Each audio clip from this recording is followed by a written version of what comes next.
Nlfb हारिनि थाखाय मा मावदों? गावनि आंगो लोगोफोरनि थाखाय नाजादों, गावनि हारिनि थाखाय नाजासोमदों। बेसेबां खस्थ'। जोंनि खौसेथिया प्रमद बर'नि इन्टारेस्टआव नङा। हारिनि थाखाय अर सुनानै अर सायनो गोनां जादों।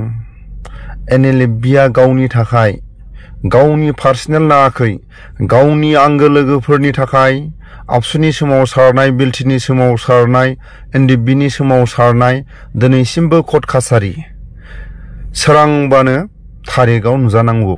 बिनि जानगार देरनाब्ला सारखौ लानानै गासैबो जोबथेसालिनिफ्राय उदां।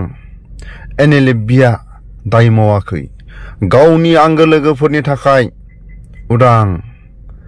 सोरांबानो कर्ट कासारियाव हाजिर जानांगौ। बिनि जानगार आबसुनि सोमावसारनाय, बिलटिनि सोमावसारनाय, एनडिएफबिनि सोमावसारनाय बर' हारिनि थाखाय Nlfb खस्थ' लानो गोनां जादों। अर सायनानै हरफाथोलो थानो गोनां जादों। Nlfb हारिनि थाखाय सैथो नाजादों। दाया मा? Nlfbनि दाय। जोंनि जि खौसेथि, बे खौसेथिया बर'लेण्डनि थाखायसो खौसे। भिडिअनि फुटेजाव नायनानै जोबोद दुखुनांथाव। जाथिनि थाखाय, हारिनि थाखाय बेसेबां खस्थ' लानो गोनां जादों। गावनि न' बां गारनानै, गावनि बिदा फंबाय, बिमा बिफा नागारनानै हारिनि थाखाय बेसेबां खस्थ' लानो गोनां जादों। सोर मोनथिनो, सोर अनसायनो? दिनैनि समाव Nlfb होननानै बुङोबा जोंनि बर' हारिनि गेजेराव जोबोद गोजाननि खोथा। Nlfb सोर? Nlfb मा मावदों? जोंनि बर' हारिनि गेजेराव बेबायदि माखासे गोरबो गोसोआव गाव गावनो सोंलु फैयो। Nlfb आफादा जोबथेसालियाव थानाय बिर जोहोलावफोरखौ उदां खालायनो, आबसुनि सोमावसारनायाव, बिलटिनि सोमावसारनायाव, एनडिएफबिनि सोमावसारनायाव दिनैसिमबो कर्ट कासारि थांनो गोनां जायो, हाजिर जानो गोनां जायो। बिनि जानगार जानो थाखाय Nlfb बर' रायजो राजाफोरनि केस, जातिनि सोमावसारनायनि केसखौ सरकारा सुस्रांना होनो थाखाय खुथाब गावसिनि थाग्रा केम्पनिफ्राय होखारजादोंबाबो जोबथेसालियाव थानाय बिर जोहोलावफोरखौ उदां खालायनो केसनि जेंना बेफोरखौ बोस्रांनो थाखाय नेनानै दं। सोर मोनथिनो? बिनिखायनो आं खावलायो, डिसेम्बर, जानुवारि, फेब्रुवारि बे मास मोनथामाव जोबोद बर' हारिनि गेजेराव समायना रमायना धर्मनि मिथिं, जोंनि बर' हारिनि आफादफोरनि साहित्य सभानिफ्राय लानानै मोनबैसे हान्जा दं। जोबोद समायना रमायना लाख लाख थाखा गारनानै मिथिं खुङो। जोबोद समायना रमायना स्टेज बानायनानै जोंनि गेदेरमा दैदेनगिरिफ्रा रायजो राजाफोरनि खाथियाव, फरायसाफोरनि खाथियाव बाथ्रा बुङो। धर्मगुरुफ्रा धर्मनि मिथिं दावथिं, समाजनि थाखाय, धर्मजों हारिखौ बोस्रांलांनो थाखाय नारा नाथा समायना रमायना स्टेज बानायनानै नांगौ। धर्मनि मिथिंबो समायना रमायना स्टेज बानायनानै रायजो राजाफोरनि गेजेराव गाव गावनि धर्मनि थाखाय नांगौ।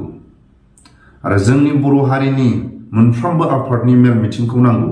जोनोमनि उनाव जोनोमगिरि बिमा बिफा आरो बिबै बिबौ रायजो राजाफोरनि खुगानिफ्राय खोनानो मोनदोंमोन, बर'फोरनि समायना रमायना जौस्राङाव थानानै उपेन ब्रह्मनि खाथियाव थानानै उपेन ब्रह्मनि बुंनायखौ मेगनजों खोमाजों खोनायाखै। नाथाय जोनोमगिरि बिमा बिफा, गामिनि रायजो राजा, दैदेनगिरिफोरनि बुंबोनाय रावखौ खोनाबोदोंमोन। 1 घन्टानि थाखाय, 2 घन्टानि थाखाय, सानसेनि थाखाय, साननैनि थाखाय, सानथामनि थाखाय लाख लाख समायना रमायना स्टेजाव थानानै बाथ्रा बुंबाल' जाया। 1 घन्टानि थाखाय लाख लाख थाखा गारनो मानो दरखार। सानसेनि साननैनि हाबाफारि लानानै लाख लाख थाखाखौ दान्दिसे समनि थाखाय समायना रमायना स्टेज बानायनाय बे थाखा फैसाखौ गामिनि दालां, गामिनि स्कुल, रायजो राजाफोरनि हान्था मेला, रायजोनि बा समाजनि खामानि मावनायाव बे थाखायानो जोबोद थोजासे थाखा। उपेन्द्र ब्रह्मआ बेबायदि बुंबोदोंमोन जौस्राङाव थानानै होननानै खोनाबोदों। बेसेबां सैथो? आंनि मेगनजों, आंनि खोमाजों उपेन्द्र ब्रह्मनि खुगानिफ्राय आं खोनायाखै। जोनोमगिरि बिमा बिफा, आबौ आबै, गामिनि रायजो राजाफोरनि खुगानिफ्राय खोनानो मोनो। 1 घन्टानि थाखाय नांगौ, जौस्रांखौबो नांगौ। साननैनि थाखाय समायना जौस्रांखौबो नांगौ। सानथामनि थाखाय जौस्रांखौबो नांगौ। अब्लाबो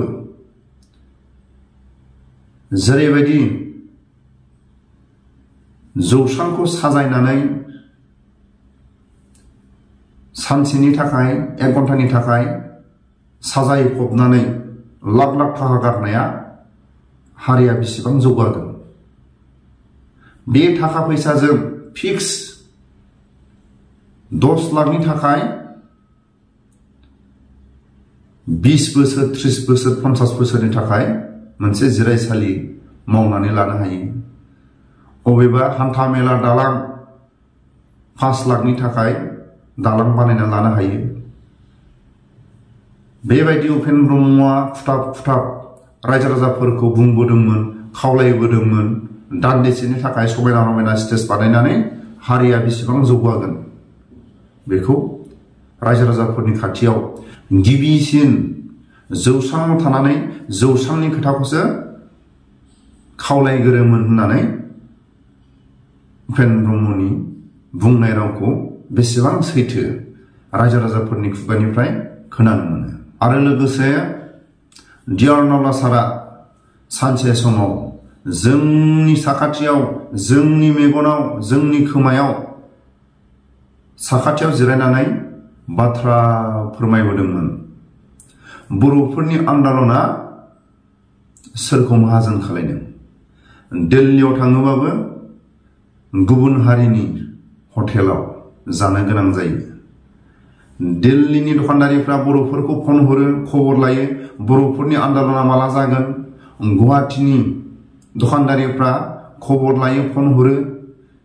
गुवाहाटीयाव थांनाय, क'क्राझाराव थांनाय, तेजपुराव थांनाय, गुबुन गुबुन जायगायाव थांनाय आन्दालनाव सोरनि गारि गुराजों रिजार्भ खालायनानै थाङो? जोंनि बर' हारिनि बास नङा, जोंनि बर' हारिनि गारि गुरा नङा, गुबुन हारिनि। बर'नि आन्दालनजों सरकारानो माहाजोन जादों, बर'नि आन्दालनजों गुबुन हारियानो माहाजोन जादों। डियार नवला सारा सानसे समाव फोरमायबोदोंमोन। गारि गुरानि थाव सोग्रा थाव दैफु सोरनि? गोजौ गोजौ प्राइभेट मेडिकेल सोरनि? फार्मासि सोरनि? बिनि थाखायनो बर' हारिया मोनफ्रोमबो जौगालु, सोरबा थिखादार, सोरबा गलादार, सोरबा बेफार फालांगि मावनानै जाग्रा बर' हारिनि गेजेराव नांगौ। मोनफ्रोमबो आन्दालन खालायनो थांबाबो बर'नि हटेलाव जानांगोन, आन्दालन खालायनो थांबाबो बर'नि गारि गुराखौ लानानै थांनांगोन। रायजो राजाफोरनि थाइसेनो खांनाय रां रुफाया सोरनि आखायाव थाङो? गुबुन हारिनि खाथियाव थाङो। गुबुन हारिया बर'फोरनि आन्दालनजों माहाजोन जानाया डियार नवला सार आरो उपेन्द्र ब्रह्म सानैनि बुंनाया सैथो। लाख लाख थाखा गारनानै स्टेज बानायो। बर' हारिनि गेजेराव बांसिनै डिसेम्बर, जानुवारि, फेब्रुवारि बे मोनथाम दानाव जोबोद गिदिर गिदिर प्रग्राम जायो। मोनसे प्रग्रामाव 1 लाखनिफ्राय लानानै कौटिसिम थाङो। मोनसे मेलनिफ्राय 10,000 20,000 लाखिबाबो कौटि थाखा जायो। लोगोसे साननैसोनि सिगां हिराचरनियानि केसनि सोमावसारनायाव हा फाननांदों। सोरनिबा रिटायारनि थाखाया थोस्लाबाखै। रायजो राजाफ्रा थाइसे थाइनै खांनानै हरनो गोनां जादों। दिनैनि समाव दुखुनांथाव। जोबथेसालियाव थाग्राफोरखौ उदां खालायबाबो थाखा फैसा नांगौ। कर्ट कासाराव थाङोबाबो थाखा फैसा नांगौ। दिल्लीयाव बर'फोरनि मोनथायखौ नागिरनो थांबाबो थाखा फैसा नांगौ। बिनि थाखायनो डिसेम्बर जानुवारि फेब्रुवारि बे मास मोनथामनि गाव गावनि धर्मनि मिटिं, बर' हारिनि मोनफ्रोमबो आफादनि मिटिं, मोनसे मेलाव 1,000 दोनबाबो लाख थाखा जायो। सैथो देरनाब्लानि बुंनाय, उपेन ब्रह्मनि बुंनाय, कौटि थाखा गारनानै स्टेज बानायो, फिक्स नङा। घन्टासेनि थाखाय, घन्टानैनि थाखाय,